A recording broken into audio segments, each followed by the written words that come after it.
Hey guys, it is me, Jacqueline. For today's video, I have a book review for Caraval by Stephanie Garber. This is a YA fantasy debut novel that is coming out on January 31st, 2017. I actually got this arc when I went to VA this past May. I was lucky enough to actually get to meet her. She was so sweet, and honestly, it was just such a pleasure.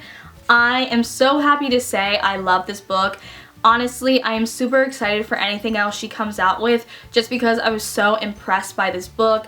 I am still in disbelief over the fact she's a debut author and this is her debut novel because this book was just so fantastic. I'm getting a little bit ahead of myself, so let's go back and talk about the summary of this book. In this book, we follow our main character, Scarlett, who lives on the island of Trista. She has lived there her entire life, and she lives there with her sister, Tella, who she absolutely loves, and her father, who isn't the best parent. Scarlett's father actually arranges a marriage for her, and Scarlett believes this might be the only way that her and her sister can get away from this island. All of Scarlett's life, she's always wanted to see one thing, and that is the Caraval. The Caraval is a magical performance that happens once every year, and they actually don't go to the same place twice. Somehow, Scarlett ends up with 3 invitations, and one way or another, her sister, and a sailor end up going to the Caraval. When they arrive to the island where the Caraval is being taken place, somehow Tella isn't with Scarlett and the sailor,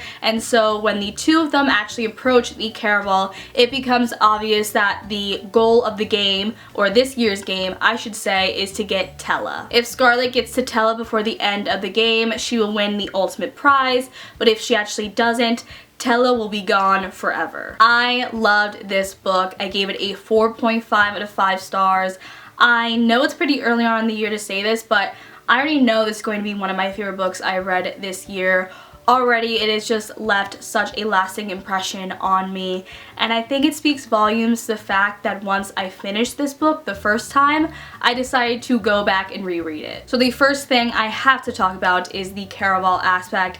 That's probably my favorite thing about this book. I thought it was just so well done. I thought the Caraval was complex and imaginative. It was dark. It had so much detail to it. I also loved how it was presented and how it developed throughout the story. I really appreciated how Stephanie Garber wrote the Caraval just because it was so easy for us as readers to picture it in our heads. Now, going along with the Caraval aspect, another thing I really loved was getting to follow Scarlett as she herself goes through the Caraval. I felt really connected to Scarlett as we got to see her progress through it, just because if I was in her position, I would have reacted the same exact way to the sort of things that she's presented with. And so because I felt that I could really connect to her on that level, I started to really see myself in Scarlett. Speaking of Scarlett, let's talk all about her. She is our main character and I loved her. Now, like I mentioned, I did feel connected to Scarlett because of how she handled the Caraval aspect, but I also felt connected to her just because I feel very similar personality-wise to her. She was pleasant and fluid and smart, and I really loved getting to see how she sort of progressed throughout this story. Probably my favorite thing personally with Scarlett was being able to see how truthfully and deeply she loves her sister. I myself have a sister, and so I really connected to that sisterly bond that Tella and Scarlett have. I will be talking more about the other characters in the spoiler section. I just feel like I have so much to say that isn't spoiler free about the other characters that I can't really say and talk about them too much individually, but the other characters as a whole, I really enjoyed them. I really appreciated the fact they were diverse, and I felt that each of these characters were very three-dimensional and very distinct, and I loved how they didn't really blend into one another. In this book, we're presented with characters that aren't exactly main characters, but they still play an important role, and I love how even those characters had dimension to them. Moving on, I want to finally talk about the writing style, which I also very much loved and appreciated. Now, this book is written in third person, and I personally felt that it really fit the story. Stephanie Garber has this perfect balance of being simplistic yet detailed, and the fact she can create such a beautiful picture in your mind without feeling like you can get lost in that picture too much. The way she actually formats sentences as well was really beautiful. I felt like there were so many just good quotes in this book, which I always have to claim to that. When there is good writing in a book, I will praise it, and definitely in this book there is some good writing. Finally, for the spoiler-free section, I want to talk about the plot. The deeper we got into this book, the more I wanted to know what was going to happen next. I personally felt this pacing was really well done and really fit this book just because it is a faster pace, but not so fast that you don't really get to hold on to the detail and the depth of this story, but not in any way slow enough that you feel like you're getting dragged along. It was just really good plot and a really good pace, and I cannot say enough good things about this book. So this is the end of my spoiler-free section for this review. I would yet again highly recommend this book. If you have read this book, definitely continue on to the next couple minutes of this review. If you haven't read this book, I would recommend exiting the video because from now till the end of this review, I'm going to be spoiling this book and discussing my feels on it. To start off this spoiler section, I feel like I have to talk about the first couple pages of this book. Now, this is such a finer detail to the story, but I felt it was a definite pro for me, and that's the fact we started off this book with the letters that Scarlet has written to Legend over the years. I thought this was such a unique way to get into this book, and I also found that it gave insight into Scarlet herself and how much she has always wanted to see the Caraval. I feel like letters in general were such a key aspect to this story. It wasn't just featured in the beginning of this book, it was featured throughout this story. For example, the epilogue, I will be talking about that a little later, but that mic drop, I just couldn't even handle it. So before I talk about the epilogue, let's talk about the character Tella. I did like Tella, but I do feel like she's not really on the same level that Scarlet is for me, just because we really only got to see her in the beginning of this book and the end of this book. Quickly, I need to go on this tangent just because thinking about Tella not really being too present in this book reminded me of the fact that even though she wasn't present, Stephanie Garber did this really interesting thing in which she sort of flashed back to Scarlet and Tella's childhood.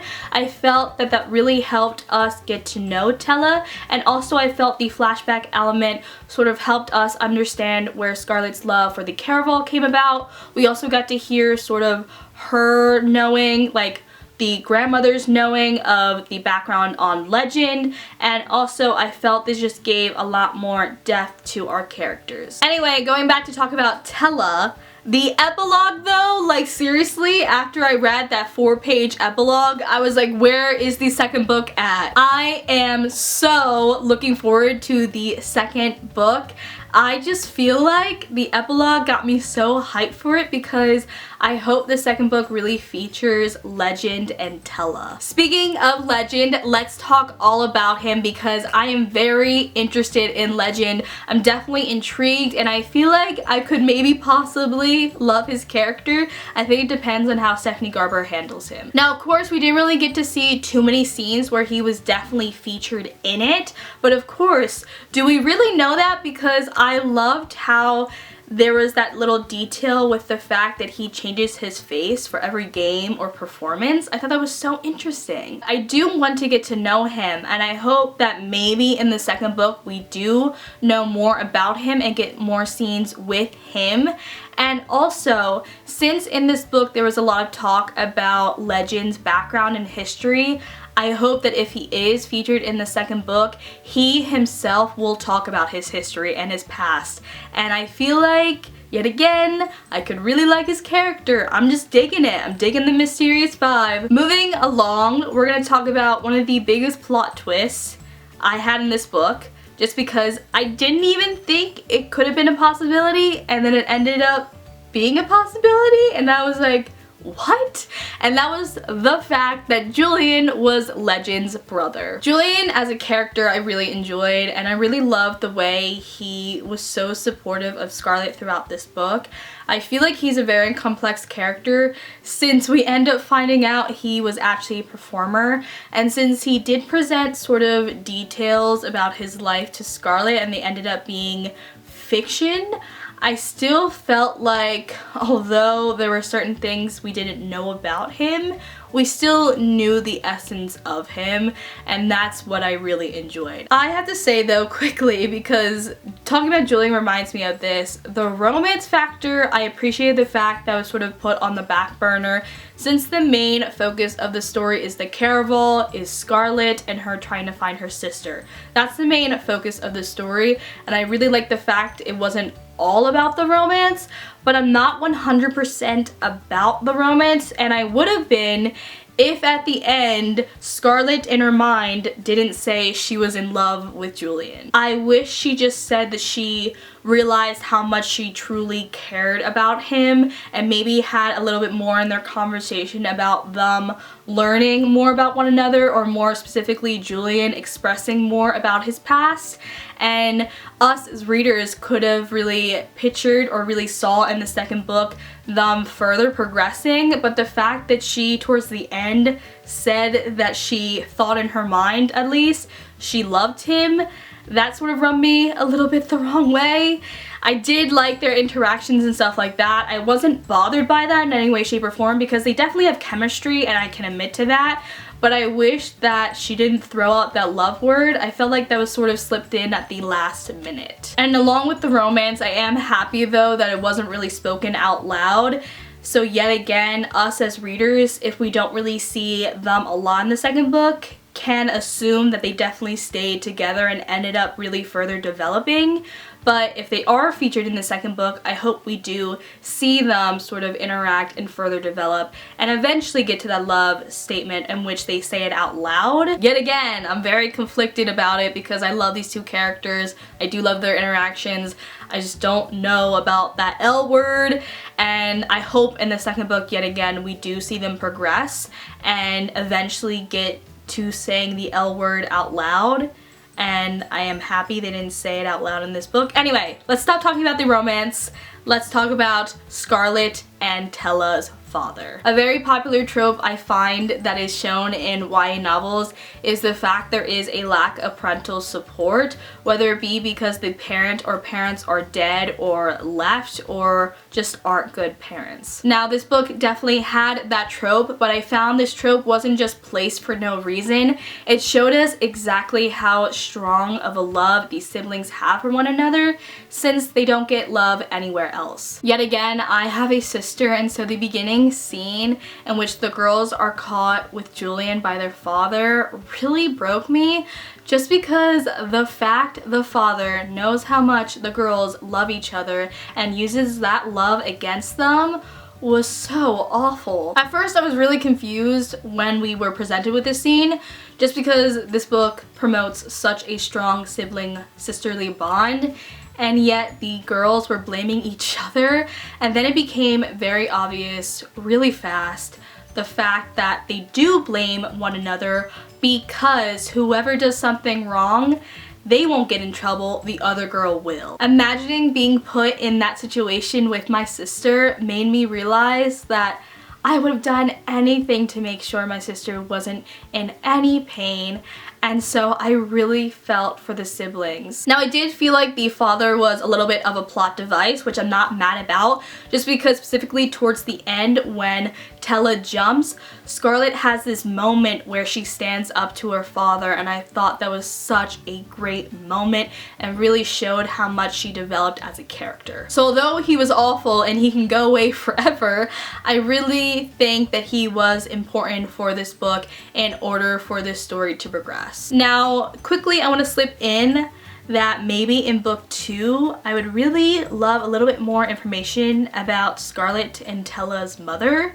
I don't know, I feel like that would be a little bit interesting to know more about her, because we did get a little bit of input, like she left her husband, their dad went insane trying to search for her, but why? I think that would be sort of interesting to find out maybe in the second book. Finally, let's talk about the Caraval because I absolutely loved it and I need to sort of talk more in depth about it. So the setup itself I found was really interesting, and I love yet again how detailed it was, how intricate it was. It was very dark, and I found that throughout the story we got to see these different performers and different minor characters, but they were very distinctive, and even though they were minor, they definitely had an important feature. I love the fact that as this book progressed and as the game progressed, we sort of were thrown in different loops and turns, and it was just very surprising, and I had no idea what was going to happen next, but I love that factor. Keeping in mind when I was reading this book that the Caraval is only just a game